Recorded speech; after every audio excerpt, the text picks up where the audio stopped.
Salve, salve, caro candidato! Sou Sérgio Rosa, sou professor de Linguagens e Códigos e hoje vimos aqui com um tema especialíssimo. Vamos tratar dos contextos nacionalistas da literatura brasileira. E eu, com você, estou focado no Enem.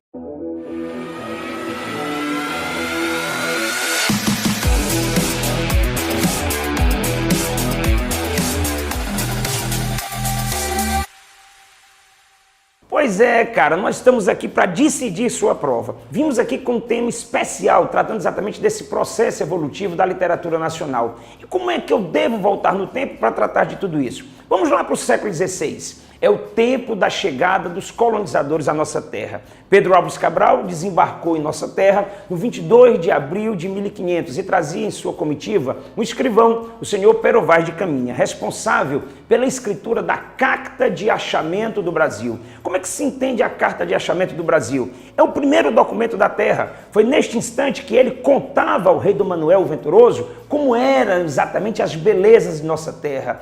Talvez pedras preciosas, talvez esmeraldas. Podemos, portanto, pensar em muito ouro. O pau-brasil seria a nossa riqueza. A questão esculturada, a beleza natural e esculturada das Índias. Todo o exotismo da paisagem exuberante que eles podiam avistar. E era uma terra muito, muito maior do que seria o território português. Então, pensa bem, foi o momento de se despertar aquele espírito mercantilista, de buscar a terra colonizada, sabendo, portanto, que aqui era uma terra sem lei, uma terra sem rei, uma terra sem cerca. Então, vamos ao Brasil, vamos explorar essa terra. O tempo passou, o pessoal de Portugal, outras nações também foram chegando à terra brasileira e vamos então avançar um pouquinho para a garantia do nosso discurso, para dar todo o elo para essas ações, dizendo assim: veio a independência. Já no século XIX, nós passamos aí por outros tantos eventos nativistas, mas vamos lá, firmar o nacionalismo com a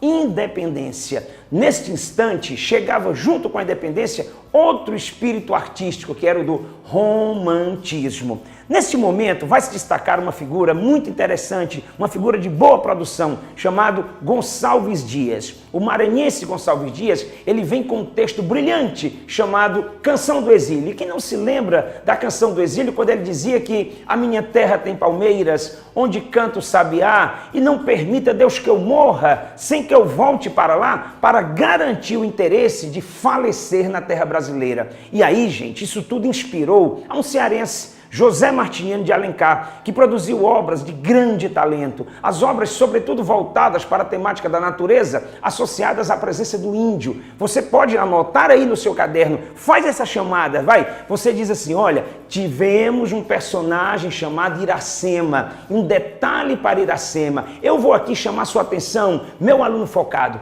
Iracema é anagrama de América. Iracema, América. Essa relação você tem que lembrar, pode ser cobrado na sua prova. Mas eu não posso esquecer, na verdade, de destacar a figura do índio Peri. O índio Peri que teve, sabe, aquele espírito aventureiro, nobre e superior.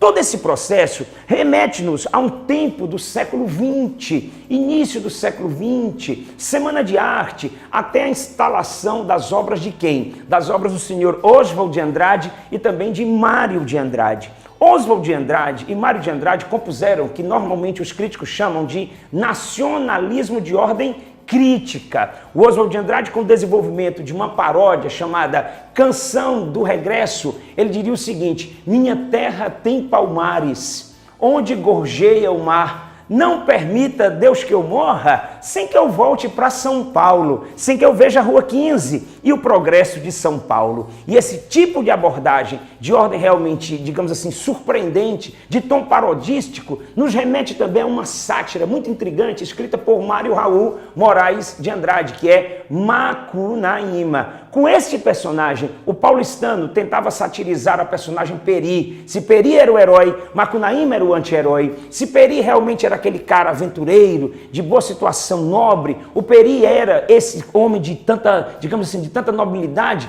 Nós temos que destacar a figura do Macunaíma como sendo o anti-herói, o devasso. Eu tenho, portanto, que pontuar estes casos numa sequência, lembrar que eles vão se integrando, a história da literatura passa muito bem por aqui. E você que vai fazer esta prova, não abra mão de recapitular estes dados. Fazendo, portanto, essas associações, você vai ter muito sucesso. E olha bem, eu sou o professor Sérgio Rosa, o professor que está focado com você para as suas próximas provas para o Enem. Um abraço bem forte, tchau, tchau.